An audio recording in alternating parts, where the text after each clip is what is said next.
The woman reflected in the sun-bleached glass of the hotel window was a pale imitation, her eyes holding the vast, indifferent blue of the coastal sky, mirroring a freedom she'd carelessly misplaced somewhere in the architecture of her adult life. This vacation, ostensibly an escape, felt more like drifting into an unknown current. The sea breeze, usually a balm, now carried an undercurrent of nervous energy, a whisper of impending revelations that threatened to dismantle the carefully constructed facade of her existence. Welcome to our channel. My name is Rachel, and this is a page torn from the diary of my life. If you've ever found yourself hesitating at a life's crossroads, the once clear path ahead, now veiled in doubt and unspoken questions, then perhaps you'll find a familiar echo here. Before we journey further into this story of choices and their far-reaching consequences, please take a moment to subscribe and activate the notification bell. We share new narratives, exploring the intricate, often challenging landscapes of human experience every day of the week, offering candid glimpses into the heart's most profound dilemmas. What happens when the life you've so meticulously built, piece by piece, starts to feel less like a sanctuary and more like a beautifully gilded, suffocating cage? Let's explore that intricate reality together. My best friend, Sarah, a vibrant splash of color in my often muted world, and I had sought refuge in Seabrook, a town where time seemed to stretch and yawn. Our hotel, perched near the restless ocean, was charming. But charm couldn't penetrate the numbness that had settled over me. Joy, for months, had been a foreign language I could no longer speak. My marriage to Logan, once a source of comfort and laughter, now felt like an old, familiar play, its script memorized, its passion faded to a polite, distant memory. The silence in our home had grown, no longer companionable but filled with unsaid things, a quiet monument to the distance between us. Had the adventurous, hopeful Rachel I once was simply eroded over time, replaced by an automaton, dutifully performing the functions of a wife? These questions were my constant, unwelcome companions, a dull ache behind my smile. Sarah, with her boundless optimism, prescribed the beach's healing energies. Her laughter, light and infectious, danced with the sea spray, a stark contrast to the persistent grey fog that clung to my spirit. "Live in the moment, Rachel," she'd urged, her eyes full of genuine concern as she pressed a cool, sweet drink into my hand. "Just for this 1 week. You've earned it." I nodded, a puppet agreeing to its strings, but my mind was a relentless engine of anxiety. Logan's face, etched with a weariness that went deeper than a long day's work, the almost imperceptible sigh that escaped him in the evenings, these images were like ghosts at a feast. Where had we gone so wrong? When had the vibrant symphony of our early life together dwindled to this muted, melancholic chord played on repeat? I desperately wanted to confide in Sarah, to spill the contents of my heavy heart, but the words felt too monumental, too damning. Can one truly be surrounded by the architecture of love, yet feel so utterly, profoundly alone within its walls? What are your thoughts on this complex feeling? As Sarah surrendered to the sun's embrace, I walked the water's edge, the cool Atlantic nipping at my ankles.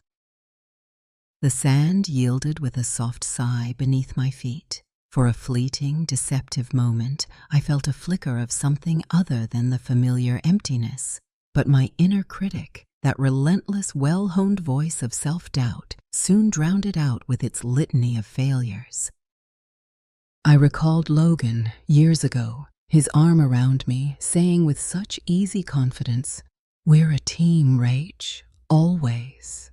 Now, I felt like a solo sailor on a vast, indifferent ocean, the shore a distant, perhaps unreachable memory. That night, the rhythmic surge and retreat of the ocean outside our window offered no solace, only a growing, chilling premonition that this trip was not an escape, but a catalyst. On our second day, while Sarah contentedly read, a restless, almost reckless energy propelled me towards the churning surf. "You're actually going in?" Sarah had arched an eyebrow, a teasing glint in her eye. "You, who considers a lukewarm bath an extreme sport." "Go for it. And hey, if you need rescuing, the lifeguard on duty is basically a mythical sea god carved from bronze." I stepped into the cool waves, a strange cocktail of defiance and raw trepidation coursing through me. Each step further from the perceived safety of the shore felt like a tiny, desperate rebellion. Then the playful current shifted, becoming a powerful unseen hand, pulling me with an alarming force. Panic, cold and sharp, flared through my system. The water dragged, insistent and terrifying.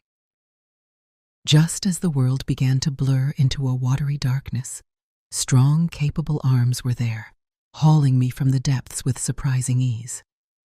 It was Adam. "You all right there?" he asked, his voice remarkably calm, an anchor in the receding chaos. "Yes, I think so, thank you," I gasped, my lungs burning. A small, almost imperceptible smile touched the corner of his lips. "Bit of an unexpected dip. I'm Adam, by the way. Rachel, and clearly not destined for a career as a synchronized swimmer. Happens to the best of us," he said, his tone light, reassuring. "Maybe stick where your feet can touch solid ground next time, eh?" Sarah rushed towards us then, her face a mask of pale concern. "Rachel, are you actively trying to give me a coronary? What on earth were you thinking?" Relief washed over her features as she turned to thank Adam profusely, her earlier teasing forgotten. His confident ease, the quiet, unassuming capability in his eyes, it was unsettlingly attractive, a stark contrast to the weary predictability I'd left behind. That brief, dramatic rescue, the feeling of his strength, had etched itself onto my awareness with an intensity that surprised me. "Daydreaming about your heroic rescue?" Sarah asked later, noticing my faraway, pensive look as I stared out at the waves. "Just tired from all the excitement," I deflected. But a new, disturbing current had begun to pull at me, far more dangerous than any ocean riptide. The following day, my gaze found Adam on the beach, almost as if guided by an invisible force. His smile, when he eventually spotted me, sent an unexpected, potent jolt through my system. "Rachel, good to see you're not attempting to commune with the fishes again today," he greeted, his voice carrying easily over the sound of the surf. "Lesson definitively learned, Adam. The sand and I have a much more stable relationship." His laughter was warm, genuine, and disarmingly attractive. "Probably a wise decision. Hey," he paused, his expression shifting slightly. "I'm planning on taking a walk later, when the sun's not quite so brutal and the crowds have thinned out. Care to join? I know some spots most tourists never find." Every sensible, conditioned part of me screamed a silent, frantic warning. "Don't do it, Rachel. This is a line you shouldn't cross," but a reckless, starved, long-neglected part of me, a part that yearned for something, anything, different, whispered a seductive, dangerous yes. "I'd like that very much," I heard myself say, the words feeling both foreign and thrillingly authentic. His smile broadened, an unguarded, infectious expression that ignited something dangerously warm and hopeful deep within me. We met as the sun began its spectacular descent, painting the sky in fiery strokes of orange and purple. "Ready for a little off-the-beaten-path exploring?" he asked, his hand offered naturally to help me navigate a tumble of driftwood. It was strong, steady, reassuring. We walked, the conversation flowing with an ease that felt almost illicit given the brevity of our acquaintance. He spoke of the sea not just as his workplace, but as a living entity, a source of endless fascination, his connection to it palpable, his unpretentious dreams as vast as the horizon. "What about you, Rachel?" he then asked, his gaze turning to me unexpectedly direct. "When you're not nearly drowning, what do you dream about?" The question, delivered with a light-hearted sincerity, was a gentle probe, yet it hit a raw, unacknowledged nerve. "I'm not sure I even know anymore," I admitted, the confession a raw, vulnerable whisper against the vastness of the encroaching twilight. He took my hand then, his fingers lacing through mine, his touch sending an unexpected shiver up my arm. "Maybe it's time to rediscover those dreams, or find new ones." He drew a little closer, the space between us charged with an unspoken energy. And then he kissed me. It was hesitant at first, a question, then deepened with a surprising, compelling certainty. My mind reeled, 1,000 protests, a lifetime of conditioning, silenced by a wave of pure, undeniable, electrifying sensation. When he finally drew back, the world around me felt subtly, irrevocably altered. "Don't be afraid of what you want, Rachel," he said softly, his voice a husky caress in the dimming light. "It often points you towards your truest self."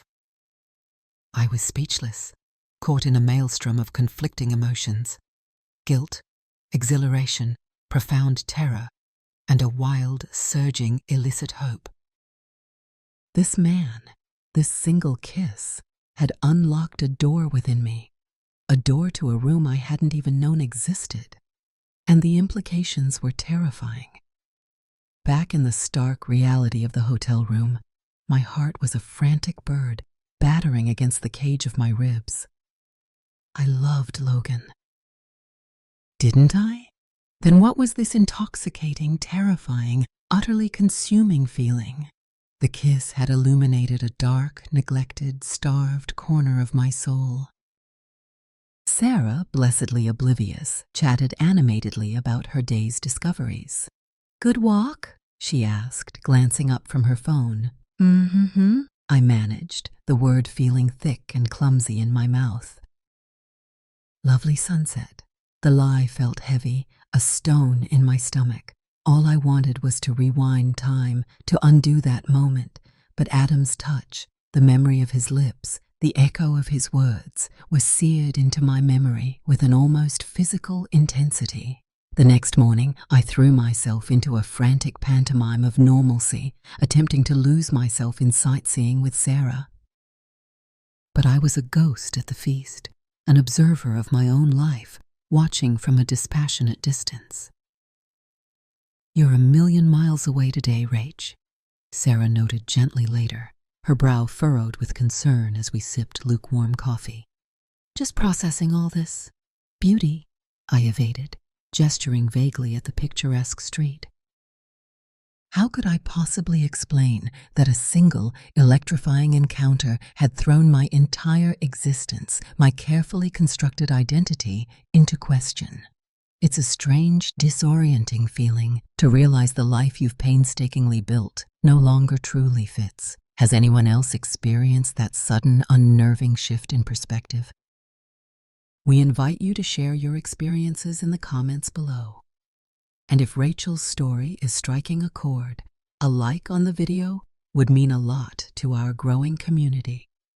That evening, the beach drew me back with an almost magnetic insistence. Adam was there, a solitary figure silhouetted against the bruised twilight sky. The pull was undeniable, a dangerous current I no longer had the strength or the will to resist.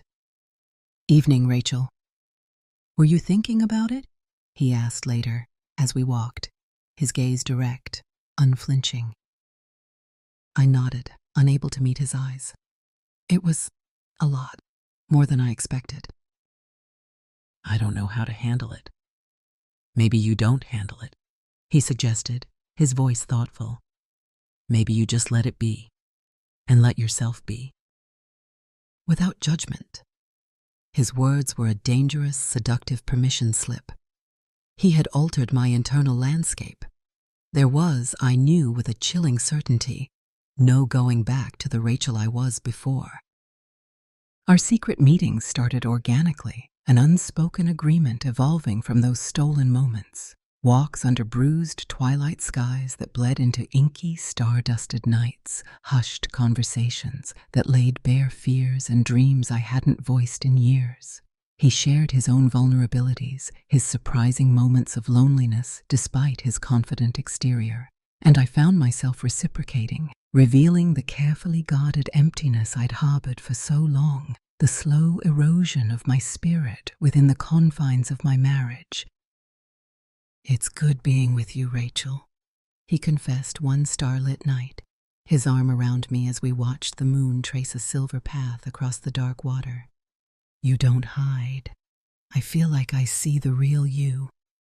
His words were a balm to a wound I hadn't fully realized was so deep, so infected.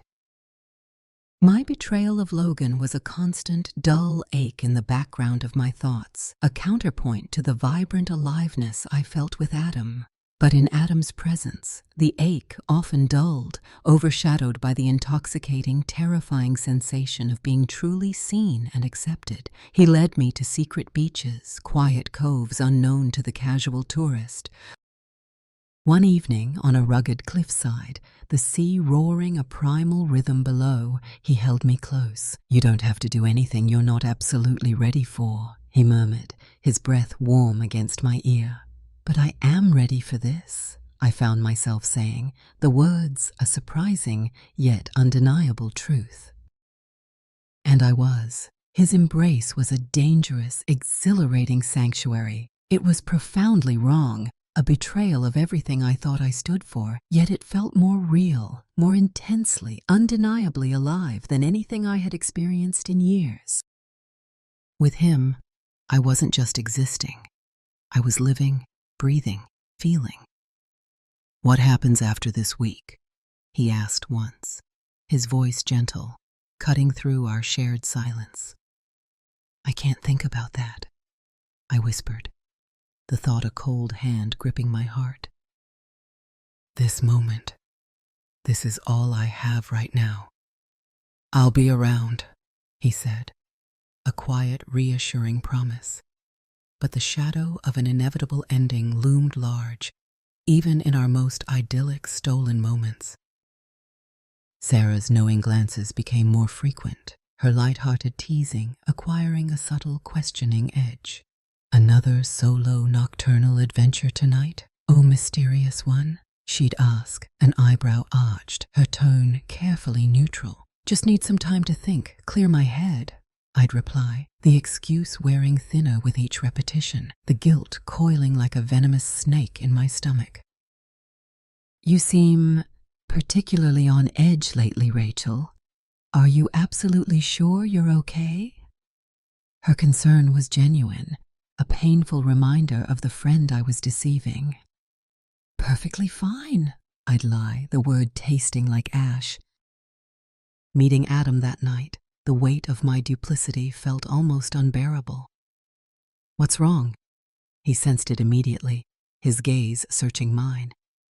"I don't know," I confessed, the words tumbling out. "Sarah's getting suspicious. I see it in her eyes.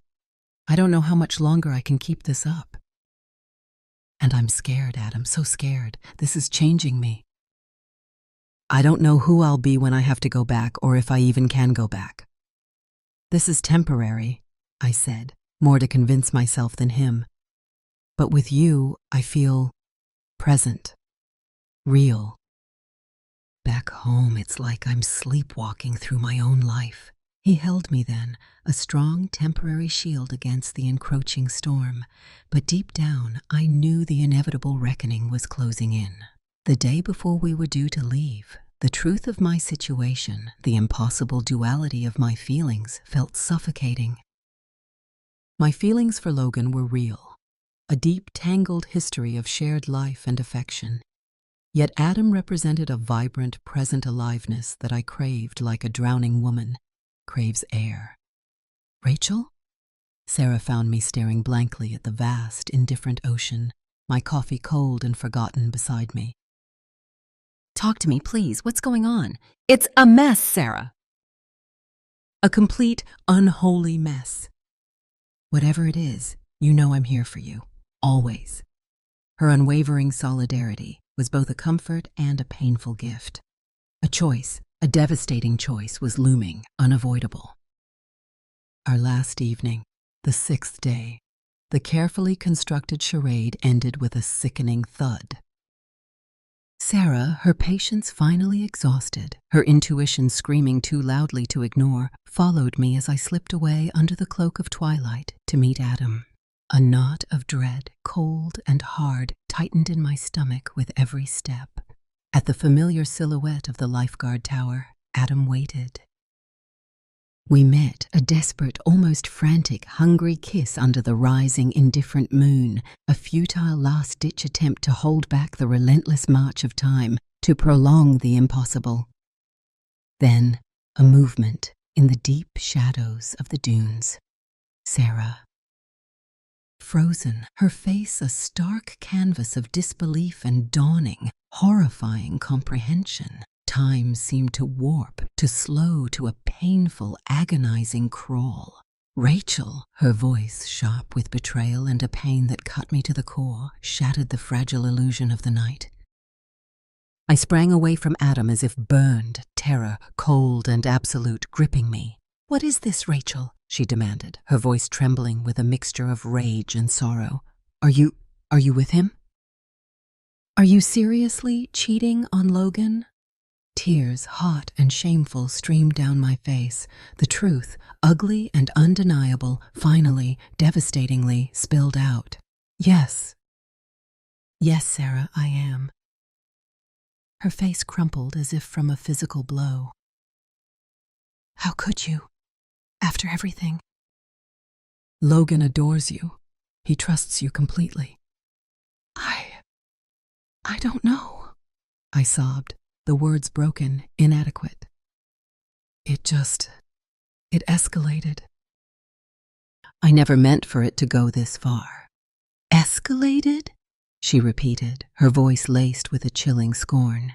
Things don't just escalate, Rachel. You made choices. A series of them. Then, almost visibly, compassion warred with her righteous anger. She pulled me into a hug that was both fierce and heartbroken. Oh, Rachel. You're so incredibly lost, aren't you? But this has to stop. Now. You have to tell him. You owe him that much. I'm terrified, I confessed into her shoulder, the words muffled by my own tears. You should be. This is going to be devastating. But you owe him the truth, and yourself. When she finally, reluctantly, left me there on the dark beach, Adam asked gently, his voice laced with an uncertainty I hadn't heard before. What now? I don't know, I whispered, the fight draining out of me. He held me, but the comfort was fleeting, overshadowed by the impending doom. The charade was well and truly over. The flight home was a silent agony. Sarah sat beside me, a quiet pillar of exhausted support, but her earlier ultimatum hung heavy in the air. Tell Logan. Adam and I had already said our strained, inadequate goodbyes. Our intense, illicit interlude, however potent, however transformative it had felt, was ultimately an escape, not a solution to the deeper issues that plagued my life. I walked into our house, the familiar scent of home now tinged with the acrid smell of my betrayal, to find Logan in the kitchen, his welcoming smile a fresh, brutal stab of guilt. Welcome home, stranger, he said, his arms reaching for me in a hug that felt both warm and crushingly familiar. Logan, I began, my voice shaking, the words tasting like ash in my mouth. We need to talk. I confessed everything, the sordid details spilling out in a torrent of shame and regret. His face transformed before my eyes, disbelief hardening into a chilling, unfamiliar anger. You're telling me you did what? He finally said, his voice dangerously low, controlled. I'm so sorry, Logan. So incredibly sorry. I was lost. I didn't know what I was doing. He slammed his clenched fist on the table, the sharp crack echoing the shattering of our world. Sorry. You destroy our marriage, our trust, everything, and you're sorry? It wasn't your fault, I pleaded, the tears now flowing uncontrollably. It was all me. I broke us. I don't even know who you are anymore, he said, his eyes cold, distant. Get out! Just get out! I need to think! The door closed behind me with a dreadful finality, sealing my fate. My life, as I knew it, had fractured into a million irreparable pieces. Days later, numbly existing at Sarah's, the lawyer's letter arrived, crisp and impersonal: divorce. The word was a death knell, a formal declaration of the devastation I had wrought. Logan refused any and all contact. My actions had their inevitable, brutal consequences. I was alone, adrift, facing a future I hadn't chosen but had most certainly, catastrophically, caused. In the unforgiving reflection of the bathroom mirror, I saw a broken woman, her eyes haunted, but one who was, somehow, inexplicably, still standing. A desperate, irrational need to see Logan one last time, to explain the inexplicable, to beg for an absolution I didn't deserve, consumed me. I drove to the house, our house, now a monument to my failure. He answered the door, his face a mask of weary, grim disdain. What now, Rachel? Haven't you done enough? Please, Logan, just listen to me one last time. He let me in, the silence in the room heavy with unspoken accusations and the ghosts of happier times. I know I don't deserve forgiveness, I began, the words tumbling out in a desperate, incoherent rush. But I need you to know, I love you. I have always, always loved you. What I did, it was a moment of madness, of weakness, of profound, terrifying fear. I made a terrible, unforgivable mistake. He looked at me then, his eyes, once so full of warmth, now filled with a pain that mirrored the gaping wound in my own soul. Love? How could you, Rachel, if you truly loved me? How could you betray me so completely? I don't recognize the woman standing in front of me. The finality in his voice was devastating, absolute. Please, I begged, my voice breaking. Isn't there any part of you that can... There's nothing left, Rachel, he said, his voice flat, devoid of emotion. It's over. You ended it. Goodbye. He gestured, almost imperceptibly, to the door. This time, the closing door was an epitaph. My life as I knew it, the love I had cherished and then carelessly destroyed, was gone. Sarah's embrace was my only solace as the full, crushing weight of my actions finally, truly landed. I was alone. The following weeks, then months, were a desolate, featureless landscape of grief and profound regret. But slowly, almost imperceptibly at first, a sliver of hard-won resolve began to emerge from the wreckage. I had to rebuild. I had to find a way to forgive myself, even if Logan, understandably, never could. That became my new, daunting, solitary journey. Alone, stripped of everything that had once defined me, perhaps I could finally discover who Rachel truly was, not in relation to anyone else, but simply, authentically, to herself. It would be a long, arduous, painful path, littered with setbacks and moments of despair, but it was the only one left to me now. Rachel's journey is a stark, unflinching reminder of how easily a life, even one seemingly secure, can unravel, and the arduous, often lonely path back from choices made in moments of darkness and desperation. What lessons, if any, do you draw from her painful experience? We invite you to share your thoughtful reflections in the comments below. Please subscribe to our channel for more stories that explore the multifaceted complexities of the human heart. And if this narrative resonated with you, consider sharing it with others who might find a measure of understanding or solace within its lines.